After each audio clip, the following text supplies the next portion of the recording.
বাংলাদেশ বেতার সিলেট। এখন শুনবেন স্থানীয় সংবাদ। আসসালামু আলাইকুম। বাংলাদেশ বেতার সিলেট সংবাদ পড়ছি শামীম আক্তার।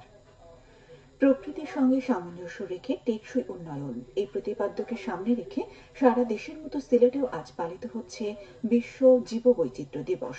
এই উপলক্ষে পরিবেশ ও বন অধিদপ্তরের উদ্যোগে বিভিন্ন কর্মসূচির আয়োজন করা হয়েছে।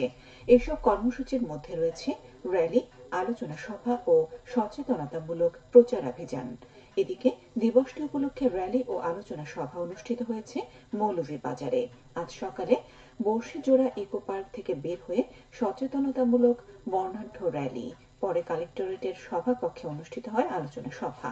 এতে প্রধান অতিথি ছিলেন জেলা প্রশাসক মোহাম্মদ ইসরাইল হোসেন।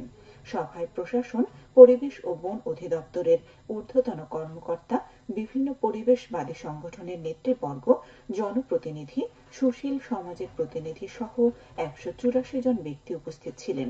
জেলা প্রশাসন, পরিবেশ অধিদপ্তর এবং বন, বন্যপ্রাণী ও প্রকৃতি সংরক্ষণ অধিদপ্তর যৌথভাবে এর আয়োজন করে। সিলেটের জৈন্তাপুর উপজেলায় আইন শৃঙ্খলা কমিটির মাসিক সভা অনুষ্ঠিত হয়েছে। আজ বেলা 11টায় জৈন্তাপুর উপজেলা পরিষদের হল রুমে এই সভা অনুষ্ঠিত হয়। উপজেলা প্রশাসন এর আয়োজন করে। শিশু কিশোর কিশোরী ও নারী উন্নয়নে সচেতনতামূলক প্রচার কার্যক্রম শীর্ষক কমিউনিটি সংলাপ অনুষ্ঠিত হয়েছে মৌলভীবাজারে। আজ সকালে সদর উপজেলার আফতাবউদ্দিন উচ্চ বিদ্যালয়ে অনুষ্ঠিত এই সংলাপে প্রধান অতিথি ছিলেন জেলা মাধ্যমিক শিক্ষা অফিসার মোহাম্মদ ফজলুর রহমান। এতে অভিভাবক, জনপ্রতিনিধি, গণ্যমান্য ব্যক্তি সহ 2 শতাধিক নারী পুরুষ উপস্থিত ছিলেন। জেলা তথ্য অধিদপ্তর এর আয়োজন করে।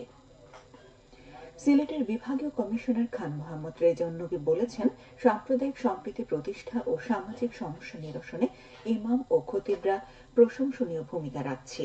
তিনি গতকাল নগরের ইসলামিক ফাউন্ডেশন অডিটোরিয়ামে সাম্প্রদায়িক সম্প্রীতি প্রতিষ্ঠা, সন্ত্রাসবাদ প্রতিরোধ ও সামাজিক সমস্যা নিরসন শীর্ষক বিভাগীয় আলোচনা সভায় সভাপতির বক্তব্যে একথা বলেন।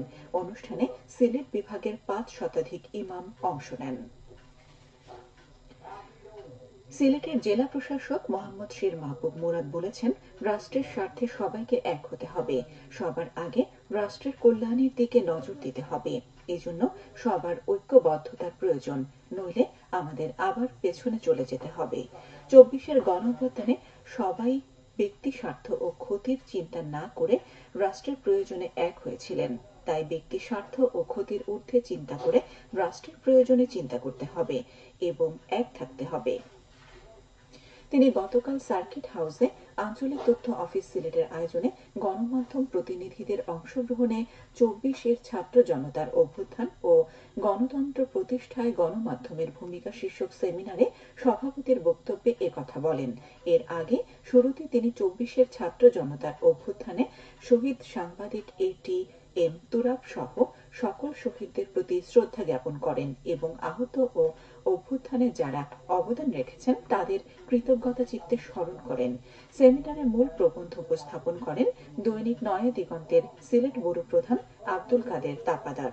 এতে তিনি উল্লেখ করেন, ছাত্র জনতা বুকের রক্ত ঢেলে বাংলাদেশের জন্য নবযুগের সূচনা করেছে। ছাত্র জনতার আত্মত্যাগের মাধ্যমে দেশ আবারও নতুন করে জেগে ওঠার স্বপ্ন দেখতে শুরু করেছে। প্রবন্ধের শেষ দিকে গণমাধ্যম সংস্কার কমিশনের 20 প্রস্তাব নিয়ে আলোচনা করা হয়। প্রবন্ধ শেষে উপস্থিত সাংবাদিকরা মুক্ত আলোচনায় অংশ নেন। হবিগঞ্জে 3 দিনে অভিযান চালিয়ে প্রায় 45 লাখ টাকার মালামাল জব্দ করেছে বিজিবি। এইসব মালামালের মধ্যে ছিল গরু, শাড়ি, জামা কাপড়, মদ, গাঁজা প্রভৃতি। বিজিবি জানায়, হবিগঞ্জ ব্যাটালিয়ন 55 বিজিবি এর চোরাচালান বিরোধী অভিযানে গত 3 দিনে হবিগঞ্জের চুনারুঘাট ও মাধবপুর এবং মৌলভীবাজার জেলার শ্রীমঙ্গল উপজেলার সীমান্ত থেকে আলাদা 9টি অভিযানে এসব মালামাল জব্দ করা হয়। এবারে শুনুন কৃষি সংবাদ। হবিগঞ্জের নবীগঞ্জ উপজেলায় চলতি বোরো মৌসুমে কৃষকদের কাছ থেকে ন্যায্য মূল্যে ধান সংগ্রহের লক্ষ্যে লটারির মাধ্যমে কৃষক নির্বাচিত করা হয়েছে।